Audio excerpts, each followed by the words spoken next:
Hey, welcome back to Math with Patrick and Quill. Today is April 27th, and we are solving problem number 117 from the Daily Epsilon calendar today. All right, and the answer is 27, so this number right here, this x, should be a 27.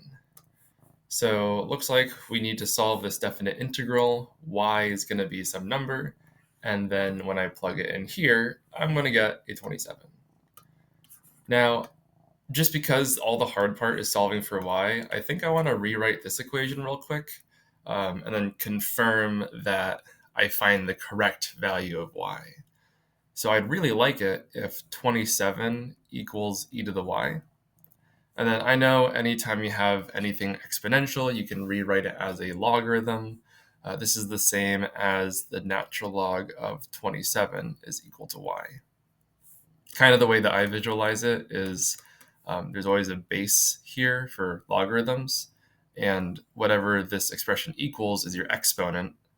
So I kind of see e to the y equals 27 out of like this equation right here. So both of these are exactly the same. So hopefully I can show through this integral that y is equal to the natural log of 27. Let's get into that. We have a definite integral. It has bounds from 0 to 2. The integrand is 3 over 3 minus t. And we have our differential at the end, dt. So I think this shouldn't be too hard. I believe it'll be similar to the integral of 1 over x. This one is just natural log of x. And I believe for this one, you do need absolute value bars. But since, actually, I'll just keep those there. I was going to say, but since our bounds are 0 to 2, maybe I'll need them, maybe I won't. I'll keep them there for now. So that's my idea heading into this integral.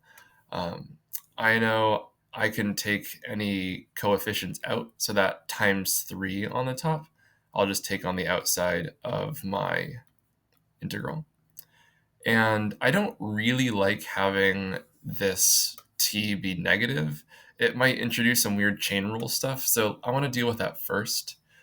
I know that if I swap the terms in a subtraction problem, so if I swap the 6 and the 2, all I'm really doing is negating it.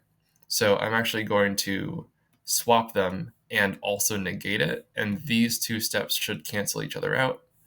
And then just like that 3, I'm allowed to take out any multipliers. So that's kind of like taking out a -1.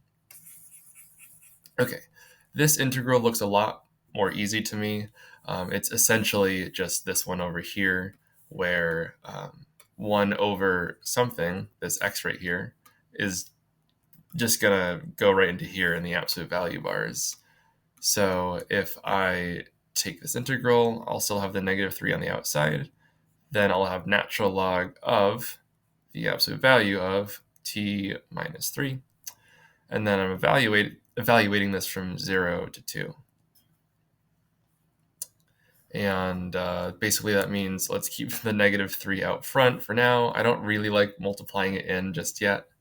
I will plug in my upper bound, which will be 2. And I'll subtract from when I plug in my lower bound. That'll be 0. So I'll have 0 minus 3. And to keep evaluating this, let's kind of simplify those subtraction problems. And also, seems like these absolute value bars did come in handy, because natural log of -1 doesn't make any sense. Or in other words, e to what power equals -1? Like, you can't raise a base to a power and get a negative number, at least when the power is a real number. And so whenever you ask like natural log of a negative number or even natural log of 0, that doesn't really make sense either, because there's no real number that we could stick here for the exponent to get a 0. So these absolute value bars, really, really handy. I'm going to get the natural log of +1, because this -1 turns into a +1 after taking the absolute value. And then I'm going to get the natural log of +3 over here. All right. natural log of 1, this is just 0. Again, this is asking e to what power is equal to 1, and I know that basically anything to the power of 0 is equal to 1. So I get negative 3 times 0 minus natural log of 3. Well, 0 minus doesn't really do much. That's just negative natural log of 3. I essentially have negative 3 times negative natural log of 3. The negatives cancel out. And so this is just 3 times natural log of 3. And then finally, I'm going to employ one more log rule, where if you have a coefficient at the front, you can turn it into a power or an exponent within the argument or within the parentheses there. So this is just the same as natural log of 3 cubed, which finally is the natural log of 27. So doing all that calculus, y is equal to the natural log of 27, and I wanted to prove that this is true. I did prove that it is true, and plugging this in back here does make x 27 for today. So just to make sure that all of this makes sense, like there was some weird stuff going on with like the absolute value bars and the negative signs. I do want to graph it real quick just to give myself like a visual understanding of the integral I just took. So here's a function that we were working with. I just used x instead of t as my input variable because that's a little bit more common. And so it's just this rational function here. It looks like there's a vertical asymptote in the middle. And our bounds of integration were from 0 to 2. And so I really only care about this region right here. And one way to understand integrals is that they help you find the area under curves. And so this area right here is the same value as natural log of 27. And so I could like prove it to you by like rewriting the integral using an online calculator like Desmos. Here it's also saying that these values match. Maybe you could do a little bit of geometry to like approximate the area of this region. You could maybe notice, yeah, this rectangle down here is 1 by 2. So the area down there is 2. And then this part up here is like smaller than a triangle.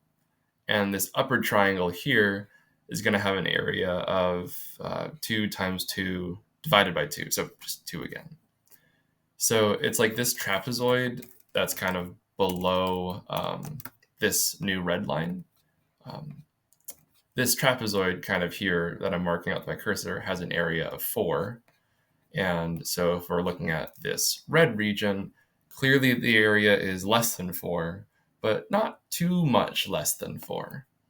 And so using like geometry and approximating, using an online calculator, I can be very certain that natural log of 27 is a value that makes sense for this region. So, and then once we plug that into the other equation, we see that x is 27, that's today's date. And so I'm happy and content with solving this problem. And I hope you are too. So I'm all done today, and I guess I'll see you in the next video tomorrow. Bye.